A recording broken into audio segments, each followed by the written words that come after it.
राहडगाव चौक ते राजुरा रोड लगतच्या स्मशानभूमी परिसरात अनेक महिन्यांपासून टाकला जाणारा कचरा, त्यातही रुग्णालयाचा बायो वेस्ट आणि प्लास्टिक जाळल्यामुळे परिसरात गंभीर आरोग्य धोका निर्माण झाला आहे।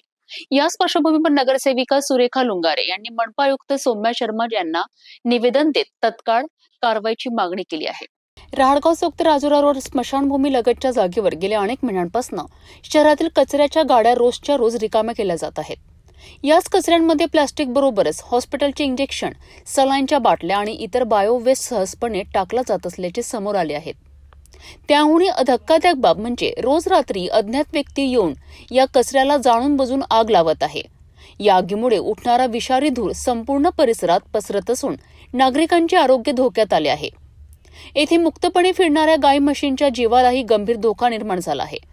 या सर्व प्रकाराला आळा घालण्याकरिता नगरसेविका सुरेखा लुंगारे यांच्या नेतृत्वात एक निवेदन मनपा आयुक्त सौम्या शर्मा यांना देण्यात आले। यावेळी परिसरातील देशमुख, हरले, कोल्हे हेही उपस्थित होते। या निवेदनात या ठिकाणी कचरा टाकणे तात्काळ बंद करावेत, कचऱ्याला आग लावणाऱ्या अज्ञात व्यक्तीवर फौजदारी गुन्हा दाखल करावा अशी स्पष्ट मागणी करण्यात आली आहे। मनपा आयुक्त सौम्या शर्मा यांनी या प्रकरणावर त्वरित कारवाई करू अशी सकारात्मक प्रतिक्रिया दिली आहे। आज आम्ही मनपा आयुक्त सौम्या शर्मा मॅडम यांना एक निवेदन देण्यासाठी आलो होतो।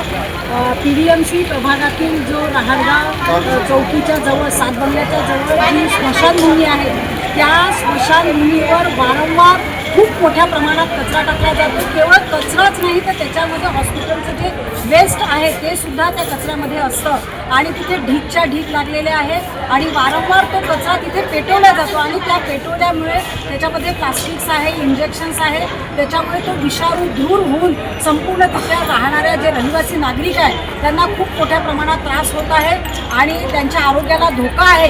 या दृष्टिकोनातून आज आम्ही मॅडमला निवेदन देण्यासाठी या ठिकाणी आलो आहे। तो स्पॉट जो आहे कचरा टाकण्याचा तो त्वरित बंद करण्यात यावा ही आमची मागणी आहे, नाहीतर आम्ही त्या ठिकाणी तीव्र आंदोलन छेडू।